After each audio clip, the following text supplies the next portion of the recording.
ఒక ఉద్యమాలకు తీసుకెళ్తున్నటువంటి ఈ కార్యక్రమానికి ప్రజల నుంచి వచ్చినటువంటి స్పందన ఒక ఉదాహరణ అన్నటువంటి విషయాన్ని కూడా ఈ సందర్భంగా తెలియజేస్తా ఉన్నాం.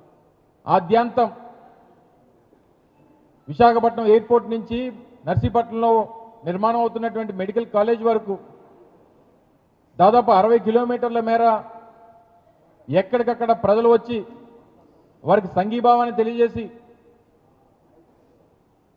వారికి ఉన్నటువంటి స్థానిక సమస్యల్ని వారి దృష్టి తీసుకొని వచ్చి ఈ సమస్యల్ని మాకున్నటువంటి సమస్యల్ని మీరైతేనే పరిష్కరించగలరు అనేటువంటి ఆవేదన అనేక ప్రాంతాల్లో ప్రజలు ఇచ్చినటువంటి రిప్రజెంటేషన్స్ కానీ వారి సమస్యలు కానీ చెప్పుకున్నప్పుడు వారి మొహల్లా కనబడింది.